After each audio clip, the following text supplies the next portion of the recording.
Okay, so I'm calling this video Mercedes versus the world, I guess.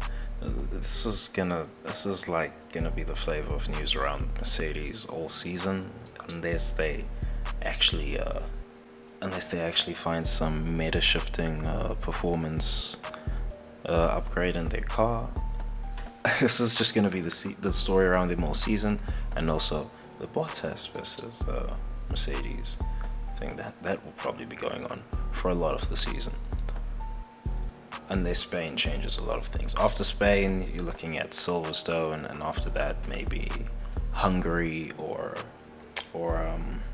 Spa, Belgium, right? Or maybe even sometime after that. But anyway, this video is just Mercedes versus the world, and it's Mercedes and not a Sir Lewis Hamilton, although there is some Sir Lewis Hamilton slander in the air, right? There will always be some Sir Lewis Hamilton slander in the air for the season. That's going to be a staple. That's why they've arranged them in this 1-2 thing, because in Western media and in books, right, you read left to right, so the hero always comes on from left of stage, or at least to the audience's view. At least to the audience's view, right? But anyway, this is why it's left to right. Just, George is the hero, Sir Lewis is the villain. Covered that in What a Sky for I'm telling you. But we do have to actually address George Russell's level of talent, right? Because he is the same type of thing that Sir Lewis Hamilton was when he was coming through. Of course, now he's not a rookie, but he probably could have done that if there was a space available at a team that could do that. Right, but he probably could have done that. But he's the same type of thing that Sir Lewis Hamilton is. He's a generational talent. This is the dirty detail that Helmut Marko did not mention when he was talking about which drivers are the best of the generation. Right, this is the dirty detail he didn't mention, that George Russell is actually the best of all these kids that are coming through. And Sir Lewis Hamilton was the best of all those guys coming through back then. And now there's a...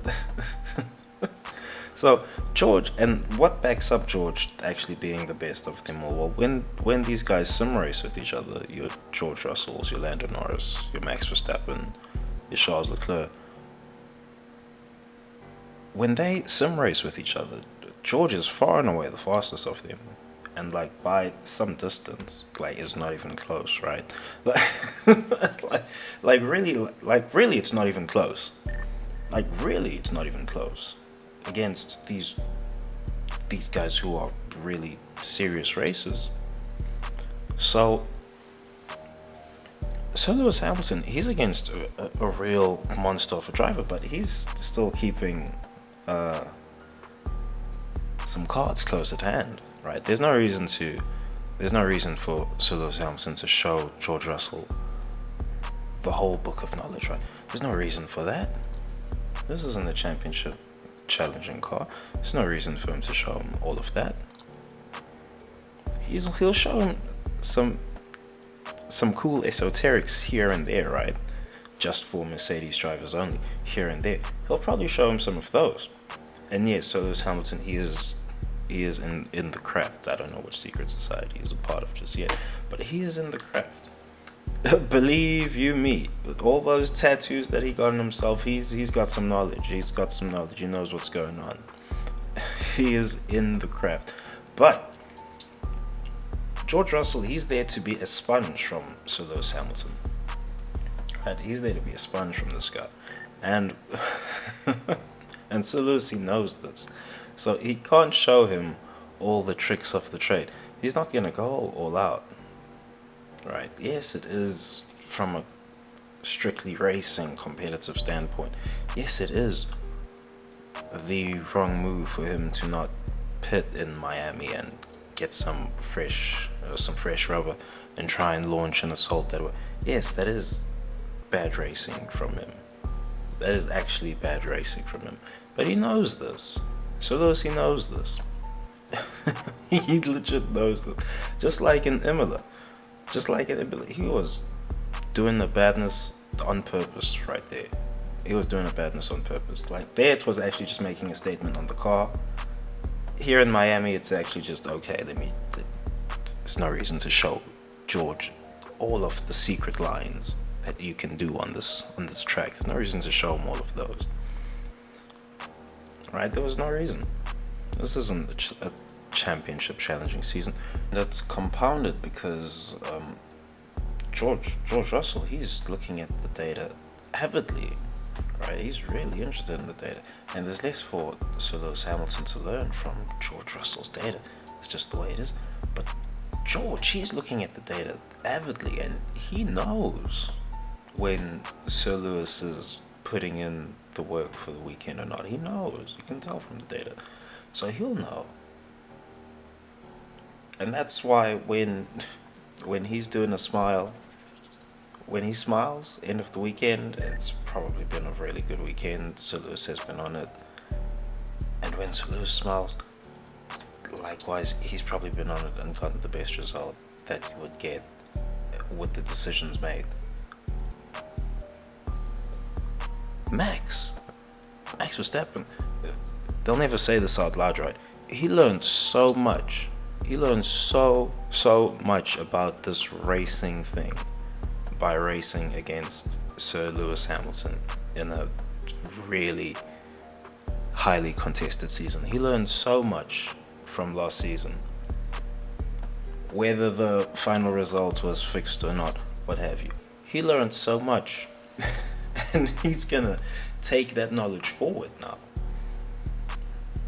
Right, win or lose.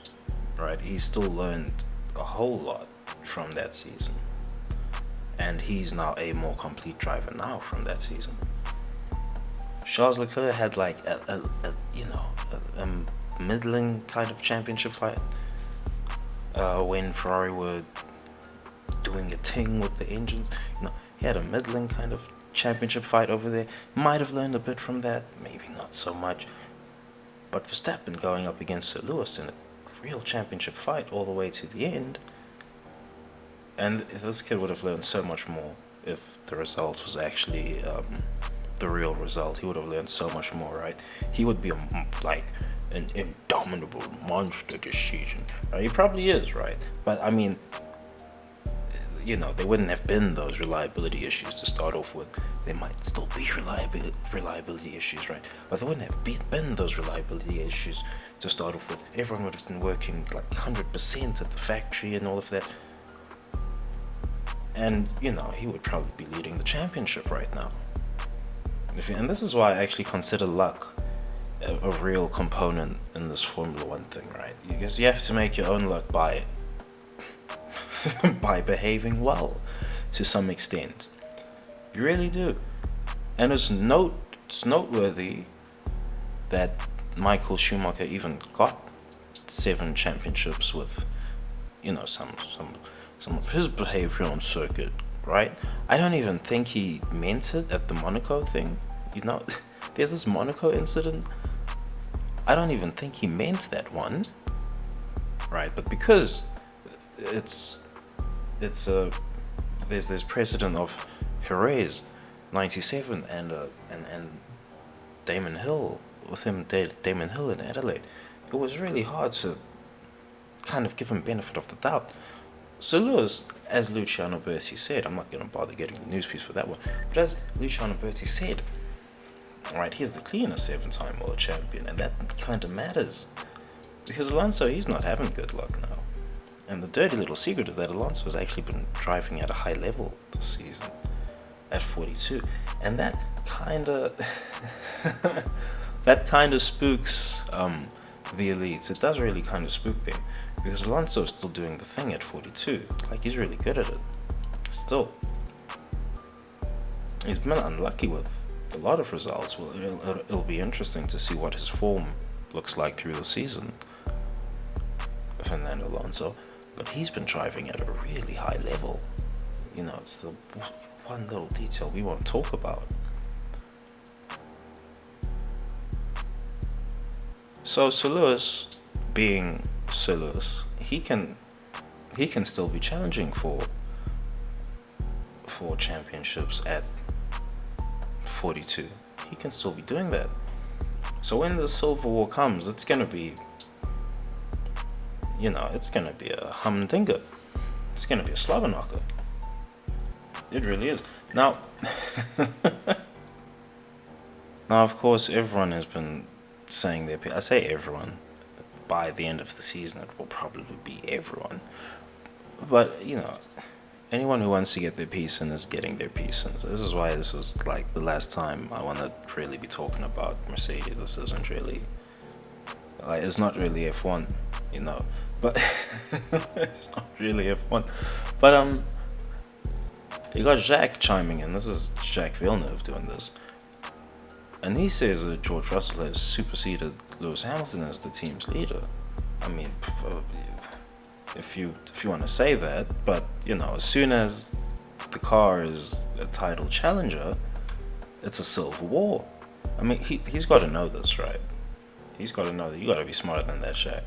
There will be no number 1 or number 2. It will simply be, okay, whoever's in the lead at the moment will get to dictate, the strategy. That's all it will be.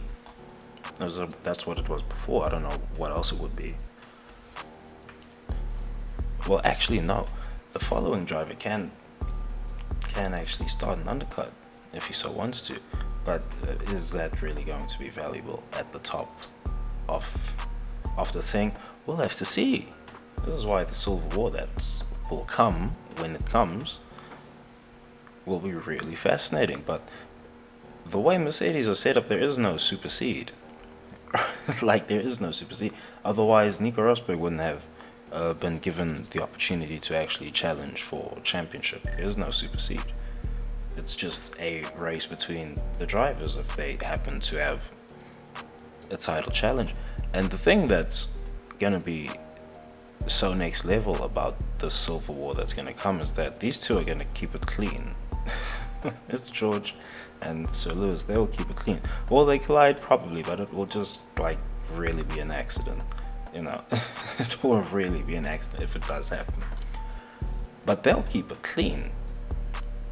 And I don't know if that terrifies some people out there, but it is a detail worth noting. And just for posterity, I have to put this in. The reason Jacques Villeneuve is saying his piece, he's saying his piece on Sir Lewis Hamilton. I don't know if he's clocked it yet, but Sir Lewis, he could race till he's 45. But anyway, the reason he's saying this thing is because Sir Lewis, he could have already Bull Russell this F1 thing. He could have already done a Bull Russell on Formula 1. Got full 2 hands of rings. He's about to get one for his toes now. He could have already done that. And all these people who are saying this, they're all gonna be doing the same thing. Because what happened when Bull Russell, he got all these rings? What happened? You see, everyone gotta have black players now. They didn't say it out loud just yet, but everyone started doing so. And you got all these other players come through. And it's not like Bull Russell was doing it against nobody, right? People like getting lost on that, but anyway, that's for a whole nother day. And then we've got Ralph Schumacher chiming. I mean, listen, man, I understand Ralph. I understand why he's saying this, but come on, Ralph, you gotta be real. You gotta be real a bit. Like, if you're gonna get 7 championships, you have to have some type of ego about you to do that. Otherwise, what gives you even the thought to think, yeah, I'm faster than this guy around the circuit? Like, I'm gonna put him quite literally. I'm gonna leave him in the asphalt behind me. He's gonna be, getting my chunks of rubber from my tires thrown up in his helmet. What even gives you that thought if you don't have some type of ego about you? But here's the thing, right? The celebrities today and these athletes and stuff, they're expected to make meetings that celebrities were never expected to make before. I mean, it was, yeah, there were some celebrities that would do it, like say a kid gets cancer or something, and they want to meet this celebrity who was playing Superman in the cinemas at the time, right? They want to meet that, or they want to meet Luke Skywalker or something. I don't know if this dude actually did this. He probably did somewhere along his career. But like, they would send out a letter back in the day, and maybe the actor got it or they didn't, or the athlete got it or they didn't, and then they would come meet the person. I don't know how many degrees of separation there were back then. I guess it would average out at 6 or something, with travel opening up. But now with the internet opening up, the degrees of separation are like, I don't know, 2.3 last I checked. It's probably below 2 now, at 1.8 or something. Don't quote me on that. But the degrees of separation are way lower. So now these celebrities are expected to make snap meetings. Like, you just have to respond to this person who made a tweet suddenly, among all the billions of tweets that are being made to Sir Lewis Hamilton at any one moment, right, on any one day. Right? You've got to pick out this one specific tweet, and now you have to make the correct response to just that tweet. Like, it's a little weird, the type of expectations that are put on today's celebs. But Ralph comes out here saying Sir Lewis Hamilton is an egoist. I mean, no, not really. I mean, Michael Schumacher is like not even 2 times, but 3 or 4 times more of an egoist than Sir Lewis Hamilton.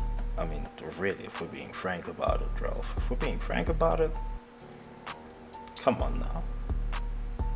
At least Sir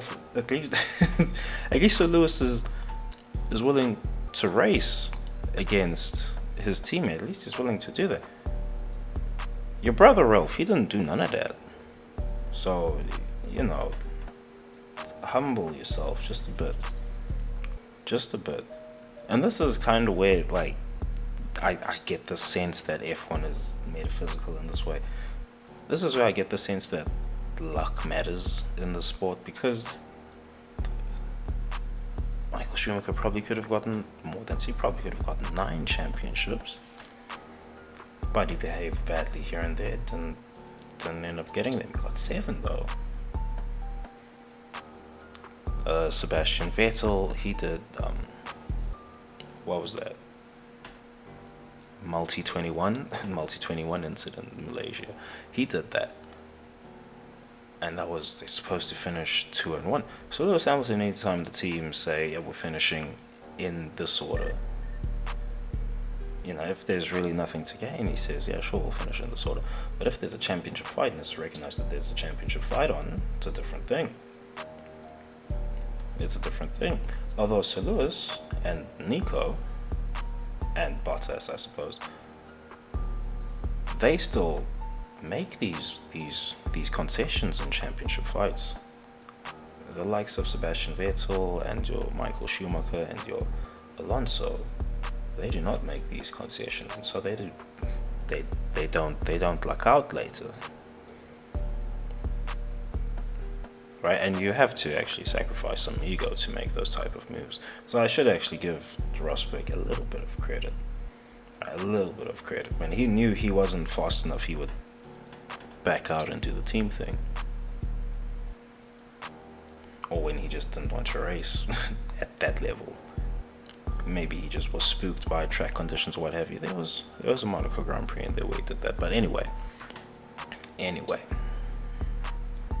And then you got other fluff pieces like Sir Lewis Hamilton being too preoccupied with nonsense than real racing. I mean, the nonsense is being kicked up around him. What else is there to do, right? What else is there to do? It's not like he really wants to be discussing a swag ban, right? It's not like anyone wants to be doing that. But the nonsense gets kicked up around him.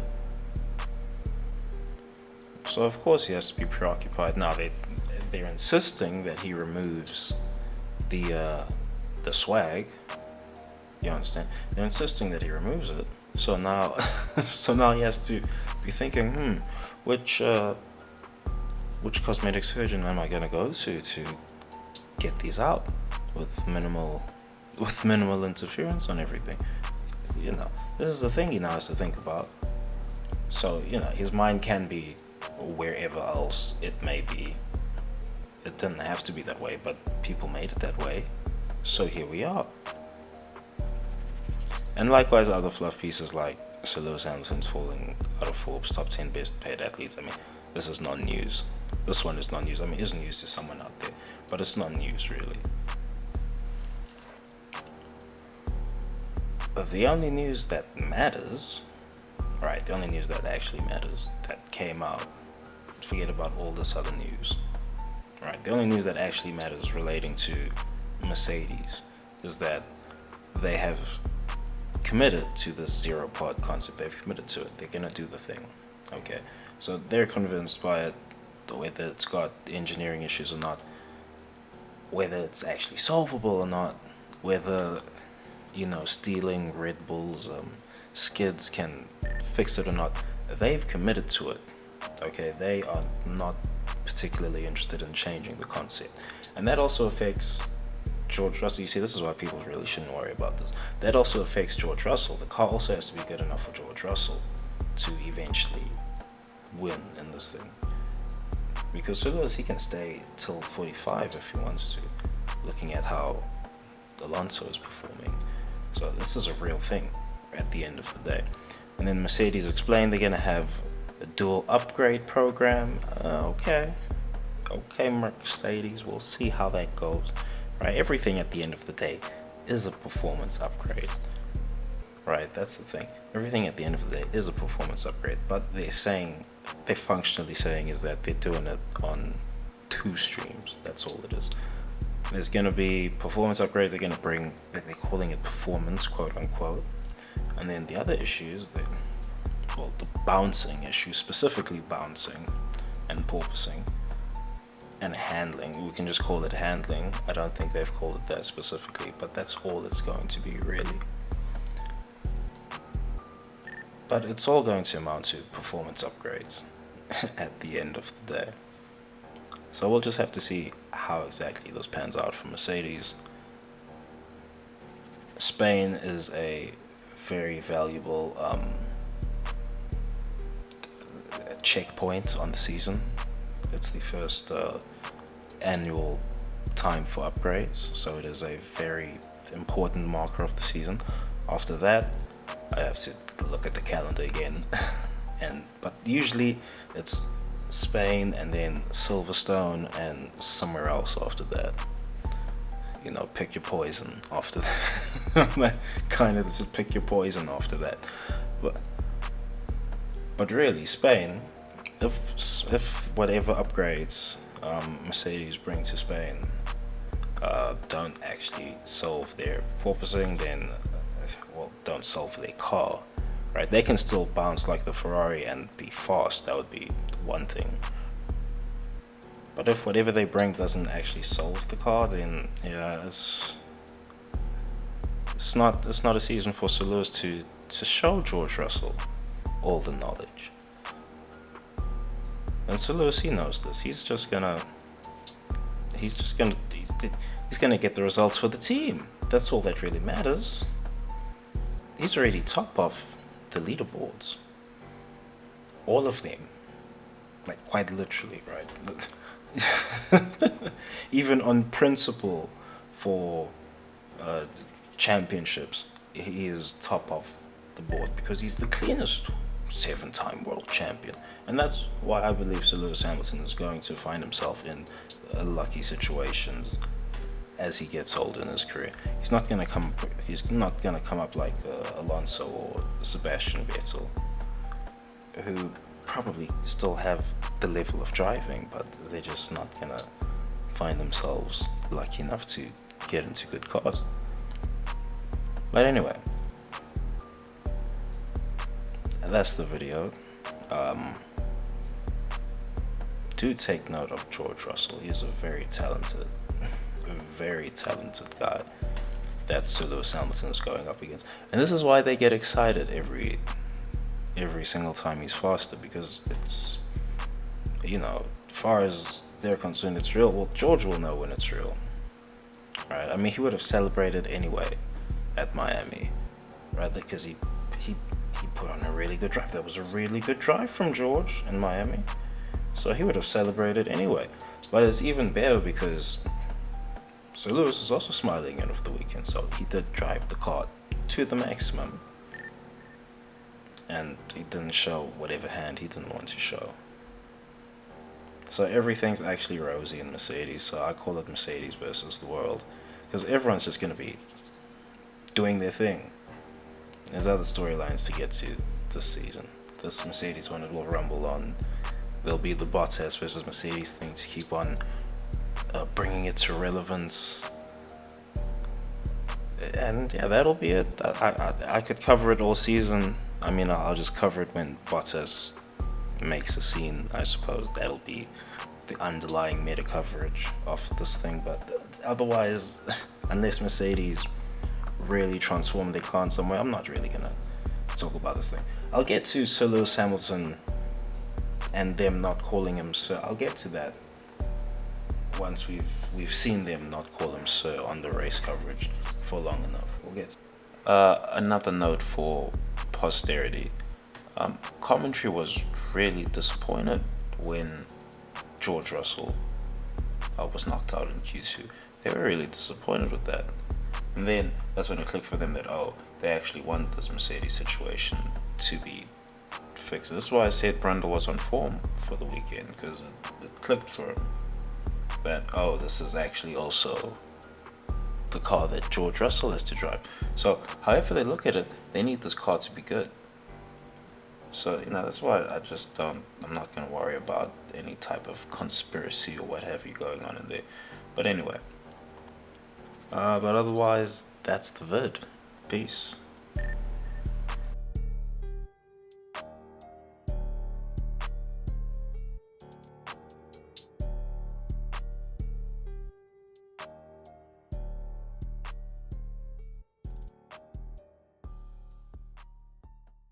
Hell breezy. Let me show you how to keep the dice rolling when you're doing that thing over there, homie. Hey, let's go! Cause I'm feeling like I'm running and I'm feeling like I gotta get away. Better know that I don't and I won't ever stop. Cause you know I gotta win every day. Go! See, really wanna pop me. Go! Just know that you will never flop me. And I know that I gotta be a little cocky. No! You ain't never gonna stop me. Every time I come a nigga gotta set it, then I gotta go, and then I gotta get it, then I gotta blow, and then I gotta shut it. Any little thing a nigga think that he be doing, cause it doesn't matter, cause I'm gonna dead it. Then I'm gonna murder everything and anything about it. Boom, about a bing. I gotta do a lot of things to make it clearer to a couple niggas that I always win, and then I gotta get it again and again and again. And I be doing it to death, and now I move a little foul. Nigga better call a rap, and everybody know my style. Niggas know that I'm the best when it comes to doing this, and I be banging on my chest, and I bang in the east, and I banging in the west, and I come to give you more, and I will never give you less. You will hear it in the street, and you can read it in the press. Do you really wanna know what's next? Let's go. See the way we on it, and we all up in the race, and you know we gotta go now try to keep up with the pace. If we struggling and hustling and set it, and get it, and we